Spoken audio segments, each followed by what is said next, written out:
Hi guys, मेरा नाम है साहिल खान और आज की वीडियो शुरू करते हैं। सबसे पहले न्यूज़ है हमारी गवर्नमेंट की। तो गवर्नमेंट 1 लाख करोड़ का बेल आउट पैकेज निकाल रही है जो state run power distribution companies है, जो बिजली वाली कंपनीज होती है उनके लिए। मतलब गवर्नमेंट उनको बचाने के लिए 1 लाख करोड़ रुपया देने वाली है। अगर देखा जाए अभी के टाइम पे 15 लाख करोड़ के आसपास का बर्डन है इनके ऊपर, जहां पर इन्होंने लॉस लिया है और कुछ डेट ले रखा है। उस सबको मिला के 15 लाख करोड़ का बर्डन है, जिसमें से 1 लाख करोड़ गवर्नमेंट दे देगी। तो सुनने में 1 लाख करोड़ बहुत बड़ा लगता है, बट कहीं ना कहीं शुरुआत तो हुई है। पर यहाँ पर एक कैच है, गवर्नमेंट ने कुछ कंडीशंस रखी है। गवर्नमेंट ने कहा है कम से कम 51% अपनी इक्विटी किसी प्राइवेट कंपनी को बेचो, तभी हम बेल आउट के बारे में बात करेंगे, या फिर आप स्टॉक मार्केट में चले जाओ। यहाँ पे 50 साल तक के इंटरेस्ट फ्री लोन की भी बात करी गई है भाई। कहा जा रहा है फरवरी 2026 का जो बजट अनाउंसमेंट होगा उसके अंदर इसके बारे में डिस्कशन होने वाली है। तो कहीं ना कहीं एक अच्छी चीज है, कोशिश करी जा रही है कि जो डिस्ट्रीब्यूशन कंपनीज है उसके अंदर प्राइवेटाइजेशन लाया जाए। पहले भी गवर्नमेंट ने ऐसी ही कोशिश करी थी और कहीं ना कहीं गवर्नमेंट का ट्रेंड भी दिखाई दे रहा है। देखो, अगर बिजली के अंदर प्राइवेटाइजेशन आता है तो सर्विस इंप्रूव होती हुई दिखाई देगी। जैसे अगर मैं दिल्ली की बात करके चलूँ तो यहाँ पर टाटा पावर है मेरे घर के पास। Service is very very good.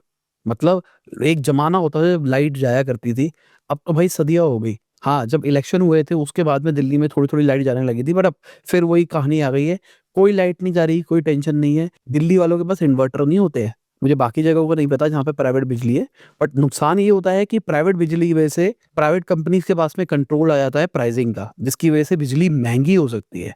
But कहीं न कहीं यहाँ पर भी गवर्नमेंट पॉलिसीज़ बना के इस चीज़ को कंट्रोल कर सकती है। इसके अलावा वोडाफोन आइडिया की बात करके चले, जिसको अगेन गवर्नमेंट बेल आउट करने की कोशिश कर रही है।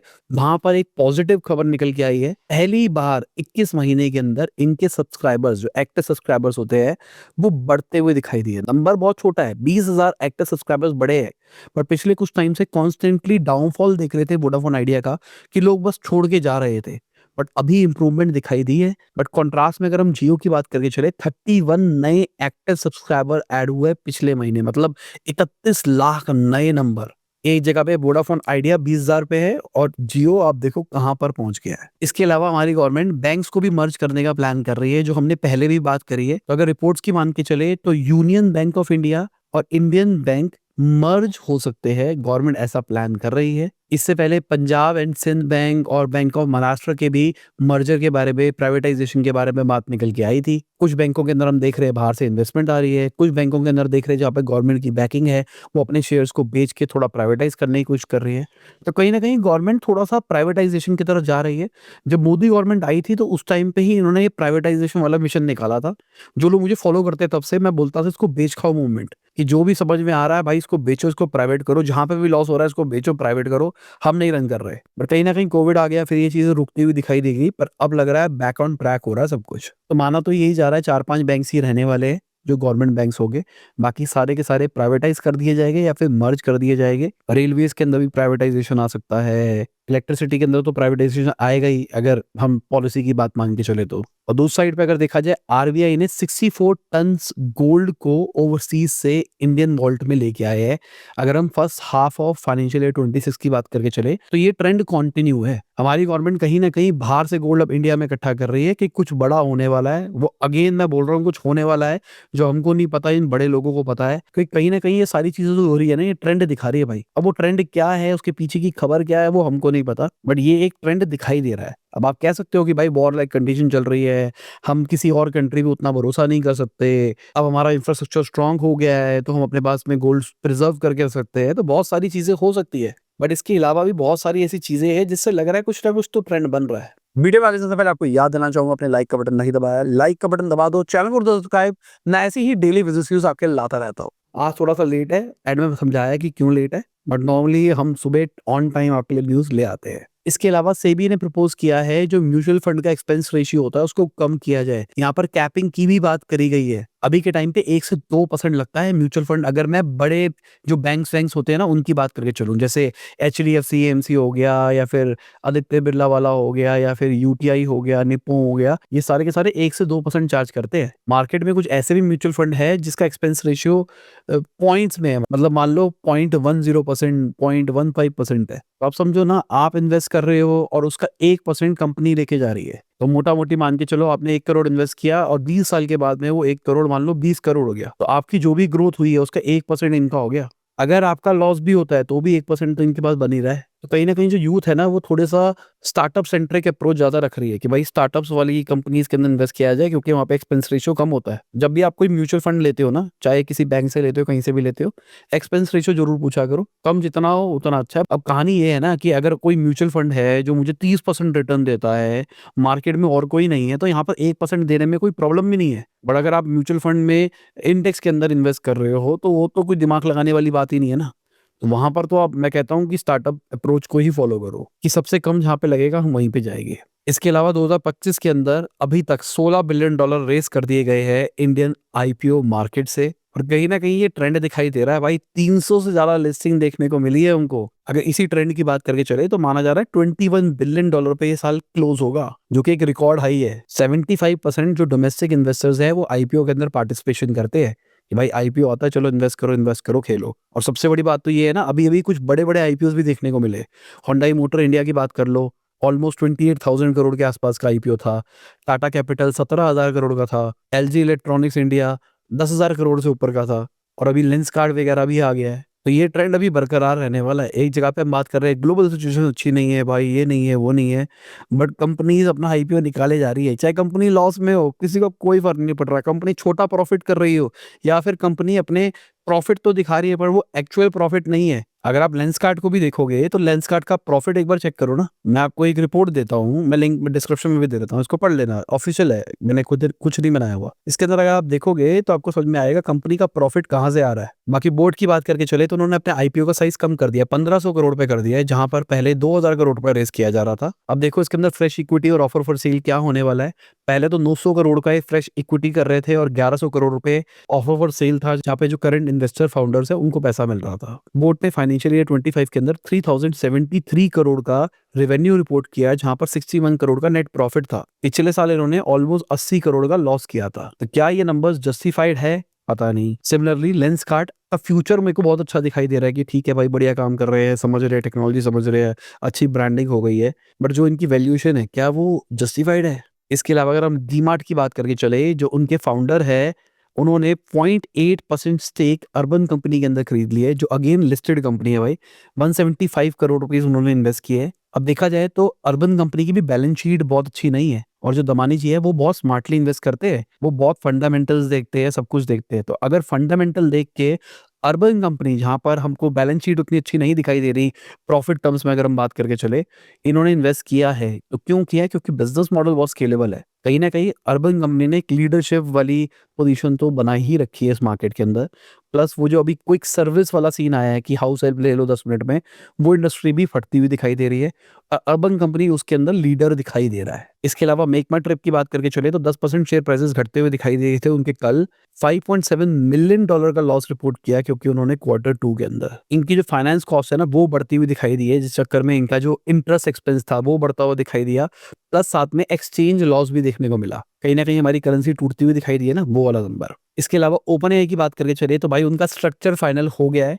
माइक्रोसॉफ्ट सबसे बड़ा होल्डर होने वाला है, 27% स्टेक उनके पास में रहने वाले हैं। तकरीबन $135 बिलियन की वैल्यूएशन हो गई, 500 करोड़ पे पहुंच गया भाई ओपन एआई। और ये खबर आने के बाद में माइक्रोसॉफ्ट के शेयर भागते हुए दिखाई दिए 4%। और भाई यही रीजन था इनके share prices all time high जाते हुए दिखाई दिए। इसके अलावा ओपन एआई वालों ने बोला है कि वो $250 बिलियन की एजर सर्विसेज भी लेंगे, मतलब उन्होंने कमिटमेंट दी है। तो अगर आप देखोगे, माइक्रोसॉफ्ट ने ओपन एआई में इन्वेस्टमेंट करी, आज उनकी इन्वेस्टमेंट भी बढ़ गई, फ्यूचर में वो इन्वेस्टमेंट और बढ़ सकती है।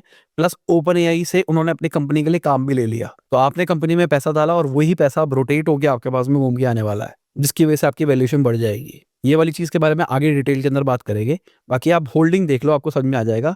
जो नॉन प्रॉफिट आर्म है वो 27% पे होने वाली है। माइक्रोसॉफ्ट सबसे बड़ा होल्डर होगा। ओपन एआई के एम्प्लॉइज 25% पे होने वाले हैं। और यहाँ पर सबसे बड़ी बात ये है, जो माइक्रोसॉफ्ट का एक्सक्लूसिव इंटेलेक्चुअल प्रॉपर्टी राइट था, वो अभी भी प्रिजर्व्ड है। इसका मतलब जो एजर एपीआई है, जब तक आर्टिफिशियल इंटेलिजेंस नहीं बनेगा, माइक्रोसॉफ्ट वाले इनके प्रीमियर एआई का यूज कर पाएंगे। अब अगर आप होल्डिंग के अंदर देखोगे तो 25% ओपन एआई एम्प्लॉइज का है, बट यहाँ पर सैम ऑल्टमैन के पास कोई इक्विटी नहीं है इस रिस्ट्रक्चर एंटिटी के अंदर। मतलब जो कंपनी एक्चुअली चला रहे हैं, जिनके नाम पे सब कुछ चल रहा है, उनके पास होल्डिंग नहीं है। भाई वो पैसे भी नहीं ले रहे। अगर देखोगे एनुअली वो $76,000 ले रहे हैं, तो उनका कॉम्पनसेशन भी उतना ज्यादा नहीं है। कंपनी के बस वो सीईओ है और उनकी पर्सनल ओनरशिप भी नहीं है। समझ में नहीं आ रही ना ये वाली बात। मुझे लगता है एक बार बैठ के इस पे रिसर्च करनी पड़ेगी, कहानी है क्या? ये कुछ ना कुछ तो बवाल है। सैम ऑल्टमैन 76,000 एनुअली के अंदर सर्वाइव कैसे कर रहे हैं जिस लेवल पे वो है? देखो जहाँ पे वो रह रहे होगे ना उसके खर्चे-वर्चे सब कुछ हो गया। अब ये भी हो सकता है कि कंपनी सारे खर्चे देख लेती हो, ये खाली कॉम्पेंसेशन अलग से मिलता हो। बट मुझे लगता है स्टेक तो होना ही चाहिए था। स्किन इन द गेम होता है ना तो बेटर रहता है। पर कुछ ना कुछ कैश ज़रूर होगा मेरे हिसाब से। इसके अलावा पेपैल के शेयर्स भी भागते हुए दिखाई दिए। Again thanks to OpenAI 14% shares बढ़े भाई इनके। और क्यों बढ़े? क्योंकि अब ओपनएआई और पेपाल साथ में इंटीग्रेट होने वाले हैं, जहां पे अगर आपकी इन्वेंट्रीज पेपाल पे लिस्टेड है वो ऑटोमेटिकली चैट जीपीटी के ऊपर आ जाएगी। अभी के टाइम पे चैट जीपीटी ई कॉमर्स के डायरेक्शन में जाने का सोच रहा है, तो ई कॉमर्स वाला सीन पेपाल की इन्वेंट्री से डायरेक्टली हो जाएगा। मतलब पेपाल पे अपना ई कॉमर्स मतलब अपने प्रोडक्ट लिस्ट कर लो और चैट जीपीटी से अपने आप डायरेक्टली बेच लो। इसके अलावा नोकिया के शेयर प्राइसेस 25% बढ़ते हुए दिखाई दिए। रीजन क्या है? एनवीडिया ने $1 बिलियन नोकिया के अंदर इन्वेस्ट किया है। भाई ये बहुत बड़ी खबर है। एनवीडिया नोकिया के अंदर इन्वेस्ट कर रहा है, तो इस चक्कर में सबको लगा कि भाई ये तो अब दुनिया बदलने वाली है, ये हो जाएगा, वो हो जाएगा। क्योंकि एनवीडिया भी इस टाइम पे ना पूरी मार्केट को लीड कर रहा है। एनवीडिया जहां पर पैसा डालेगा लोगों को लगेगा ट्रेंड वही है। अब नोकिया में पैसा इन्वेस्ट क्यों किया गया? ताकि नेटवर्किंग को इम्प्रूव किया जा सके, जो 5G की डेवलपमेंट है उसको इम्प्रूव किया जा सके, 6G की डेवलपमेंट के ऊपर काम किया जा सके। और ये सारे के सारे जो नेटवर्क्स है ये एनवीडिया ऑप्टिमाइज रहे। तो एनवीडिया का यहाँ पर लालच ये है कि भाई अगर फ्यूचर एआई है और एआई इंटरनेट के थ्रू चलेगा, तो उसको रन करने के लिए जो इंटरनेट टेक्नोलॉजी चाहिए है, उन्होंने उस पर इन्वेस्ट किया है। एनवीडिया का ऐसा कहना है कि वो $500 बिलियन का रेवेन्यू हिट करेगी आने वाले 6 क्वार्टर के अंदर। तो कहीं ना कहीं अगर आप देखोगे नंबर्स बहुत अच्छे दिखाई दे रहे हैं और इस चक्कर में इनकी मार्केट कैप $5 ट्रिलियन को भी छूती हुई दिखाई दी है। पर यहाँ पर ना एक कहानी समझो, आप एक बार ये फोटो देखो और उसको समझने की कोशिश करो इसमें हो क्या रहा है। अगर आप देखोगे ये सारी कंपनीज ना ये एक दूसरे में इन्वेस्ट कर रही है। एनवीडिया किसी में पैसा डालता है, फिर वहां से घूम फिर के एनवीडिया के पास में पैसा आ जाता है। वो किसी में डालता है, फिर वहां से कहीं से घूम फिर के पैसा आ जाता है। तो एक तरह से Nvidia is the centre of all the companies. उसके अलावा एनवीडिया जिसमें पैसा डाला है वो वाला पैसा घूम के उनके पास भी आ रहा है। यही सेम अप्रोच अगर आप माइक्रोसॉफ्ट के साथ देखोगे वही है। माइक्रोसॉफ्ट ने ओपनएआई के अंदर पैसा डाला, अब ओपनएआई वाले कॉन्ट्रैक्ट दे रहे हैं माइक्रोसॉफ्ट को। एनवीडिया ने ओपनएआई के अंदर पैसा डाला, अब ओपनएआई एनवीडिया को कॉन्ट्रैक्ट दे देगा। ओरेकल ने एनवीडिया के अंदर पैसा डाला, उसके बाद में ओपनएआई ओरेकल को ऑर्डर दे रहा है। तो अगर आप देखोगे सारा का सारा ये जो रेवेन्यू है ना रोटेशन में ही चल रहा है। एक पैसा इसको दे रहा है ताकि तू बड़ा भाई, तू बड़ा, तू बड़ा, तू बड़ा। तो ये मुझे लगता है ये एक प्रॉपर बबल फॉर्मेशन का डायग्राम है। जो सबके सब लोग बोल रहे हैं ना इंफ्रास्ट्रक्चर बबल बन रहा है, ये वही इंफ्रास्ट्रक्चर बबल है जो लोग नहीं समझ पा रहे। जब मार्केट फटेगी ना तब लोगों को समझ में आएगा इंफ्रास्ट्रक्चर बबल बहुत बेकार है। मैं ये नहीं कह रहा है सारी कंपनीज फ्रॉड कर रही है, बट मैं ये कह रहा हूँ जो रिवेन्यूज दिखाई जा रहे हैं ना वो सारे के सारे आपस में ही घूम रहे हैं। और आपस में क्यों घूम रहे? फ्यूचर प्रोजेक्शन के ऊपर कि भाई फ्यूचर ऐसा होगा वैसा होगा। अगर वैसा होगा तो सब कुछ अच्छा रहेगा, बट अगर वैसा नहीं होगा तो सब फटेगा। मतलब जो वैल्यूएशन बनती हुई दिखाई दे रही है वो फटती हुई दिखाई देगी। अगर हम एप्पल की बात करके चले तो भाई उनकी $4 ट्रिलियन की मार्केट कैप पहुंच गई पहली बार। और रीजन क्या है? जो एक्सपेक्टेशन थी आईफोन 17 सीरीज की उससे बेटर परफॉर्म करता हुआ दिखाई दिया एप्पल, स्पेसिफिकली यूएस और चाइना के अंदर। बट अगर आप एप्पल यूजर हो तो आपको पता है एप्पल इज नॉट ग्रोइंग। बाकी मार्केट के प्लेयर्स आगे बढ़ रहे हैं कि वही नोकिया वाली सिचुएशन पे पहुंच रहे हैं जिस टाइम पे एंड्रॉयड आया था और नोकिया वाले कह रहे थे कि हम सिम्बियन के ऊपर काम करेंगे, हम सिम्बियन को और इम्प्रूव करेंगे, ये कर देंगे, वो कर देंगे। तो जितने भी लोग नोकिया लवर थे इंक्लूडिंग मैं, हम लोग नोकिया के ऊपर ही बिलीव कर रहे थे। बट 1-1.5 साल के बाद जब हमने लोगों को देखा कि भाई उनके फोन हमसे अच्छे परफॉर्म कर रहे हैं, हैंग भी नहीं मार रहे, फीचर्स भी ज्यादा है, ऐप्स भी ज्यादा है, तो कहीं ना कहीं हमको लगा कि भाई नहीं नोकिया अच्छा नहीं है। और जब ये मास में अडॉप्शन आई तो नोकिया बर्बाद होता हुआ दिखाई दिया। तो मेरे हिसाब से एप्पल भी अभी उसी सिचुएशन के अंदर है कि मार्केट में बहुत सारी चीजें आ रही है, एप्पल अडॉप्ट नहीं कर रहा, वो सोच रहा है होगा होगा होगा होगा। जब बाकी कंपनीज बहुत आगे निकल जाएगी ना तब हमको समझ में आएगा कि एप्पल उतना अच्छा तो नहीं रहा। बाकी एक कंपनी है मेरकॉर एआई करके, उनकी वैल्यूएशन 7 महीने में 5 गुना पहुंची है, मतलब $10 बिलियन में पहुंच गए। $350 मिलियन रेस करे। अब ये कंपनी करती क्या है? ये समझ लो एक तरह से नौकरी.com है एआई की दुनिया का। ये बड़ी बड़ी कंपनीज को हाई क्वालिटी टैलेंट प्रोवाइड करती है यूजिंग टेक्नोलॉजी और without using technology. But idea ये है कि अगर आपकी कोई एआई कंपनी है, आपको टीम चाहिए जो फाउंडेशन मॉडल बना सके, जो ऐसा कुछ कर सके, ये आपको उसके अंदर मदद करते हैं। बिजनेस मॉडल सिंपल सा है, आर्ली फाइंडर फी ली जाती है, साथ में मैचिंग रेट लिया जाता है। 30,000 से ज्यादा करेंटली इनके पास में कॉन्ट्रैक्टर्स है जो कि $1.5 मिलियन डेली इनके ऊपर स्पेंड कर रहे हैं। यहाँ पर एक्सपर्ट $85 पर आर कमा रहे हैं भाई। तो कहीं ना कहीं एआई बबल के अंदर अपॉर्चुनिटीज तो क्रिएट हो रही है पैसा कमाने के लिए। चाहे बबल है पर अगर आप ढंग से घुस जाओ तो 1-2 साल में अच्छा खासा पैसा इकट्ठा कर सकते हो।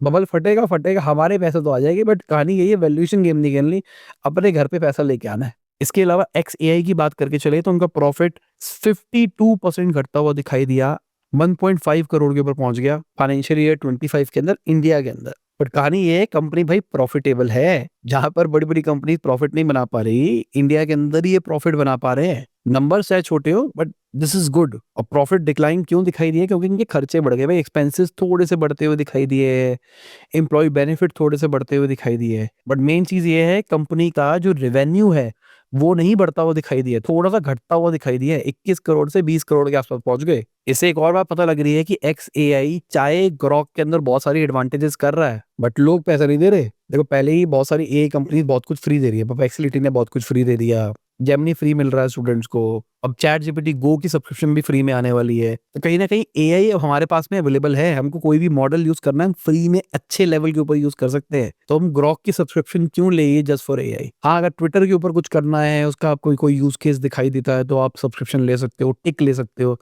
और वही शायद ये नंबर दिखाई दे रहे हैं, बट लोग ग्रॉक के लिए पैसे नहीं दे रहे हैं। इसके अलावा मार्केट की बात करके चले तो मार्केट कल तो बढ़ती हुई दिखाई दी थी, पर अभी जब मैं न्यूज शूट कर रहा हूँ, इस टाइम पे मार्केट लाल दिखाई दे रही है। मार्केट ओपन ही नीचे होती हुई दिखाई दी, और अभी भी नीचे ही दिखाई दे रही है। बाकी भाई, इसी के साथ में हमारी आज की वीडियो खत्म होती है। आज थोड़ा सा लेट थी वीडियो भाई, क्योंकि मैं कल कहीं पे गया हुआ था, वहां से मैं लेट आया, उसके बाद मैं थोड़ा सा लेटा कवर सीधा करने के लिए, और मैं सोया, मुझे पता ही नहीं लगा कि क्या हो गया। फिर मैंने सोचा सुबह शूट करता हूँ, फिर मैंने सुबह शूट किया, तभी आपको इस टाइम पे वीडियो मिल पा रही है। तो चलिए, बाय, गुड नाइट, शुभ खुदा हाफिज, गुड मॉर्निंग, आफ्टरनून, जब भी वीडियो देख रहे हैं। जय हिंद, वंदे मातरम, दुआ में याद रखना।